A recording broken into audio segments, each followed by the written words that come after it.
نحمدہ ونصلی علی رسولہ الکریم اما بعد اعوذ باللہ من الشیطان الرجیم بسم اللہ الرحمن الرحیم رب اشرح لی صدری ویسر لی امری واحلل عقدۃ من لسانی یفقہوا قولی۔ السلام علیکم ورحمۃ اللہ وبرکاتہ۔ کیسے ہیں آپ سب؟ انشاءاللہ خیر و عافیت سے ہوں گے۔ اللہ تعالیٰ آپ سب کو اپنے حفظ و امان میں رکھے، ایمان کی بہترین حالت میں رکھے، اور قرآن کے ساتھ جتنی زندگی باقی ہے اللہ تعالیٰ ہمیں سے قرآن سے جوڑی رکھے اور کبھی جدا نہ کرے، آمین ثم آمین۔ پہلا پارہ سورہ بقرہ۔ والذین، اور جنہوں نے کفروا، کفر کیا، وکذبوا، اور جھٹلایا بآیاتنا، ہماری آیات کو، اولئک، یہی وہ لوگ ہیں، اصحاب النار، جو آگ والے ہیں، ہم وہ فیہا، اس میں، خالدون، ہمیشہ رہیں گے۔ اور جنہوں نے کفر کیا اور ہماری آیات کو جھٹلایا، یہ لوگ آگ والے ہیں، وہ اس میں ہمیشہ رہنے والے ہیں۔ سیدنا عبداللہ بن عمر رضی اللہ عنہ بیان کرتے ہیں کہ رسول اللہ صلی اللہ علیہ وسلم نے فرمایا کہ جب جنتی جنت میں اور دوزخی دوزخ میں داخل ہو جائیں گے تو موت کو اس حالت میں لایا جائے گا گویا کہ وہ ایک چتکبرا مینڈا ہے۔ اسے جنت اور دوزخ کے درمیان کھڑا کر دیا جائے گا، پھر اسے ذبح کر دیا جائے گا، پھر ایک منادی ندا دے گا، اے اہل جنت، اب موت نہیں آئے گی، اور اے اہل دوزخ، اب موت نہیں آئے گی۔ ہر شخص ہمیشہ ہمیش اس حالت میں رہے گا جس میں اب ہے۔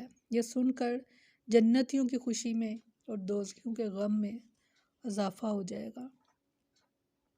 استغفر اللہ۔ بہت ڈرا دینے والی حدیث ہے، بہت ڈرا دینے والی، اور آخرت کی طرف توجہ کرنے کی اشد ضرورت ہے ہمیں۔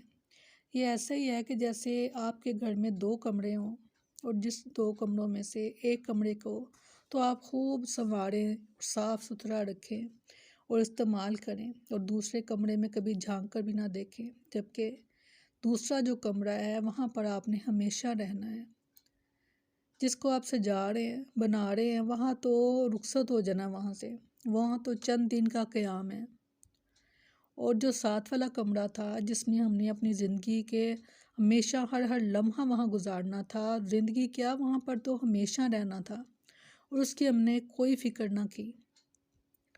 تو یہ ساتھ والا جو کمرہ تھا جس کی ہم نے کبھی بات ہی نہ پوچھی، جس کو بھی جھانکا ہی نہ، وہ ہماری آخرت ہے۔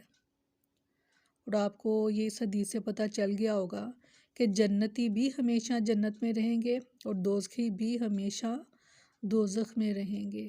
شاید میں اس کی وضاحت اس طرح نہ کر سکوں جس طرح اس کا حق بنتا ہے۔ جنت کی نعمتیں، آپ صلی اللہ علیہ وسلم نے فرمایا کہ اس کی نعمتوں کو نہ کسی نے دیکھا، کسی آنکھ نے، نہ کسی کان نے سنا، اور نہ ہی کسی کی سوچ وہاں تک جا سکتی ہے۔ اس کی نعمتوں تک ہم سوچ بھی نہیں سکتے کہ وہاں کیسی کیسی نعمتیں ہمارے انتظار میں ہیں۔ اگر ہم آخرت کی فکر رکھتے ہیں، اللہ پر ایمان لانے کا مقصد یہ ہے، اس کا مطلب، اس کے معنی یہ ہیں کہ ہمیں آخرت کی بھی فکر اس قدر ہی ہو کہ جتنی فکر ہم اپنے دنیا کے سنوارنے میں ہم اپنی خرچ کرتے ہیں، اور اپنے بچوں کے لیے ہمیں بڑی فکر ہوتی ہے کہ ان کا فیوچر جو ہے وہ اچھا ہونا چاہیے، وہ اچھی جگہ پڑھ لکھ جائیں، اچھا اسکول، اچھا کالج، اچھی یونیورسٹی، اس کا جو تعلیم ہے وہ بہترین ہو جائے۔ مگر سوچئے گا ضرور کہ کیا ہم نے اپنے بچے کو اس قابل کیا کہ جو ہمیں آخری غسل دے سکے، یا ہمارے لیے ہمارا بیٹا ہمارا نماز جنازہ پڑھا سکے؟ کیا وہ اس قابل ہو گیا؟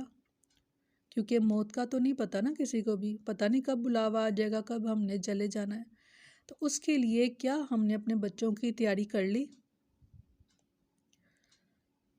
ایک عورت نے ایک عالم سے پوچھا کہ میں اپنے بچوں کو نماز کے بارے میں بہت تلقین کرتی ہوں، مگر وہ نماز کی طرف نہیں آتے، تو آپ مجھے بتائیں کہ میں کیا کروں؟ انہوں نے فرمایا کہ اگر جس کمرے میں آپ کے بچے سوئے ہوئے ہیں تو وہاں آگ لگ جائے تو آپ کیا کریں گی؟ اس عورت نے کہا، ظاہر ہے میں اپنے بچوں کو جیسے تیسے بھی ہوگا وہاں سے کھینچ کے اٹھا کے جیسے بھی ہوگا میں ان کو اس کمرے سے باہر لاؤں گی۔ تو فرمایا کہ اس آگ میں کہ جو ہمیشہ جلتی رہے گی بلکہ بڑھتی رہے گی، تو آپ اس آگ میں اپنے بچوں کو کیسے چھوڑ سکتی ہیں؟ یہ لمحہ فکری ہے ہمارے ماؤں کے لیے کہ جب ہم صبح 5 بجے اگر نماز کے لیے اٹھنا تھا تو اس وقت ہمیں بڑا ترس اپنے بچوں پر آ رہا ہوتا ہے کہ سردی کے دن ہیں اور وہ ٹھنڈے پانی سے وضو کریں گے اور بستر سے اٹھیں گے، کوئی بات نہیں، ابھی بیچارے نے 6 بجے تو اٹھنا ہی ہے۔ یعنی 5 بجے ہمیں ترس آ رہا تھا اور 6 بجے ہم اپنے بچوں کو بستروں سے کھینچ کھینچ کر اسکول کے لیے تیاری کروا رہے ہوتے ہیں۔ وہ رو رہے ہیں، وہ ہنس رہے ہیں، وہ بیمار ہیں، وہ جو بھی ہیں، اسکول جانا اہم ہے۔ ہماری نظروں میں اسکول اور یعنی دنیا اتنی اہم ہے، اس کے لیے ہم اپنے بچوں کو تکلیف دینا گوارا کرتے ہیں، حالانکہ آخرت کی فکر ہمیں اس طرح ہونی چاہیے تھی۔ کوشش کیجیے گا خود بھی اور اپنے بچوں کو بھی جہنم کی اس آگ سے بچائیں۔ سورۃ تحریم میں فرمایا کہ جس کا ایندھن انسان اور پتھر ہیں، تو کوشش کیجیے گا پہلے خود کو بچائیں، پھر اپنے بچوں کو بچائیں، اپنے گھر والوں کو بچائیں اس آگ سے۔ سبحانک اللہم و بحمدک نشہد ان لا الہ الا انت نستغفرک و نتوب الیک۔ سبحان ربک رب العزۃ عما یصفون وسلام علی المرسلین والحمد للہ رب العالمین۔ السلام علیکم ورحمۃ اللہ وبرکاتہ۔